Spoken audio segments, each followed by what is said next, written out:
ሰላም ጤና ይስጥልን ውድ ቤተሰብ እንዴት ዋላችሁ? ደህና ዋላችሁ ወይ? እንደዚሁም ደህና መሻችሁ ወይ? ቤተሰብ በሙሉ ወልካም ውዶች እንዴት ናችሁ? ደህና ናችሁ?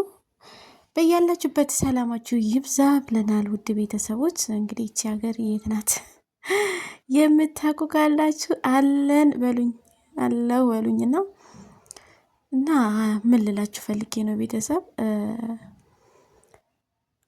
ዛሬ ወር ደግሞ በዚህ ሳምንት ውስጥ የሰማሁት ትልቅዬ መረጃ እኔ እንደራሴ እየተሰማኝን ነው የምላችሁ።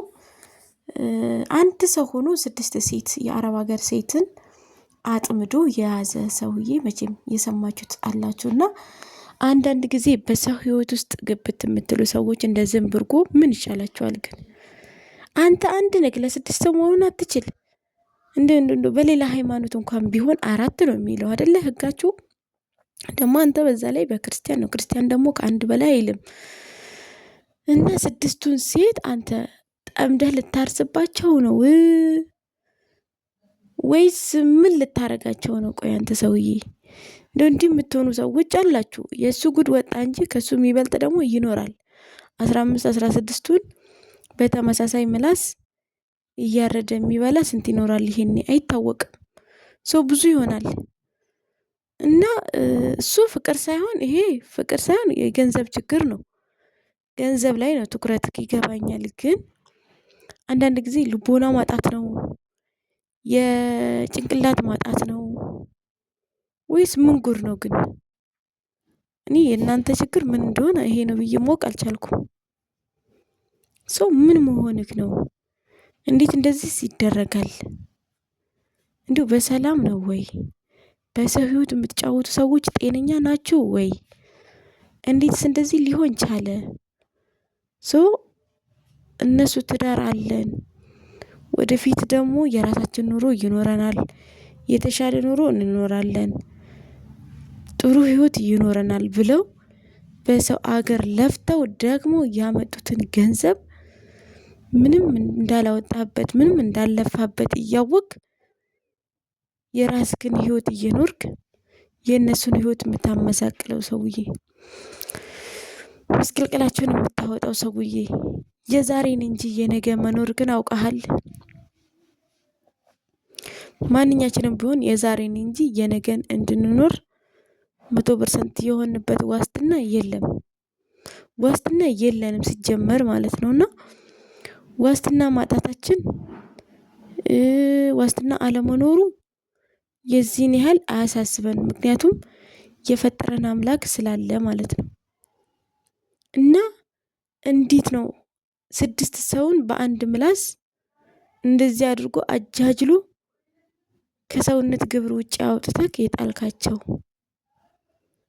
እና እኔ በጣም ነው ያዘንኩት።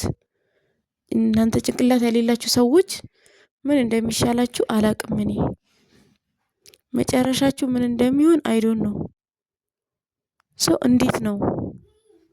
እንዴት ነው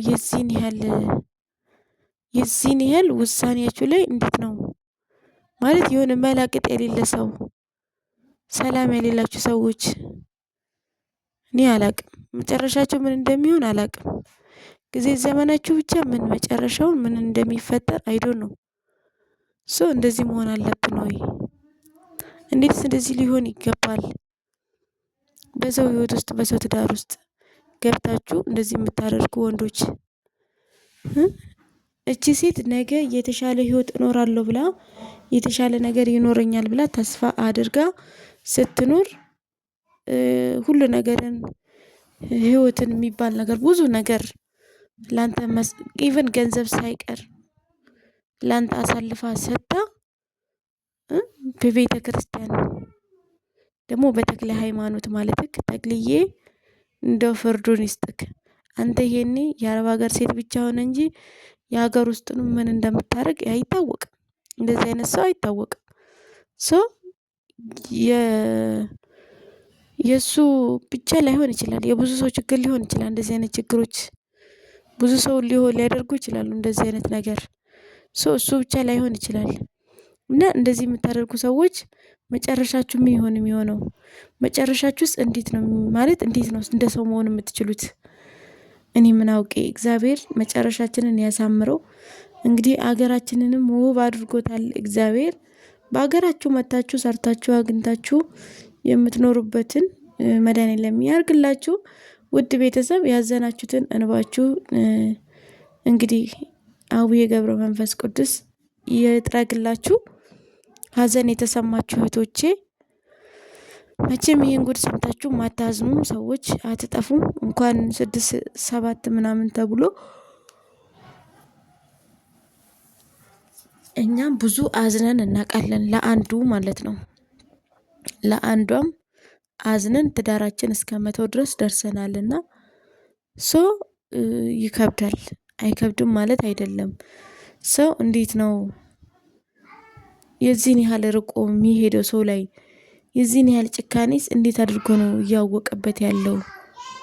የዚህን ያህል መጨከን ምን አመጣ? ባንጨካከንስ? እሺ ባንጨካከንስ? ቤተሰብ ባንጨካከን ምናልባት እግዚአብሔር አይጨክንብንም እኮ። በምክንያት እንድትኖሩ ያደርጋችኋል። በምክንያት እግዚአብሔር ማለት ነው። እና እንዲህ ባናደርግስ?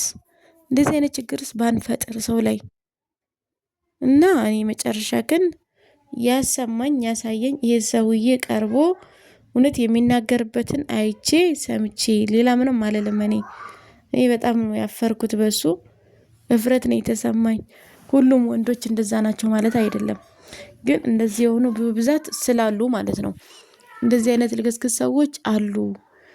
በህይወታችን ውስጥ ስንኖር እንደዚህ አዛባ የሆኑ ምንም አእምሯቸው እየዘገጠ ስራቸው እየተበላሸ አስተሳሰባቸው እየወረደ ብዙ ሰዎች አሉና እንግዲህ እንደዚህ አይነት ሰዎችን ምን ማድረግ እንደሚቻል አላቅም። እኔ ግን እግዚአብሔር ልቦና ይስጣችሁ ብቻ ነው ማለት የምችለው እኔ እንደራሴ ማለት ነው።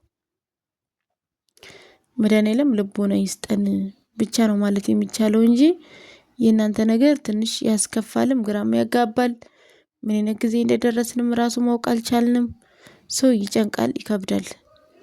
እንግዲህ መጨረሻችንን ያሳምረው እግዚአብሔር ካለንበት ነገር አንፃር ማለት ነው።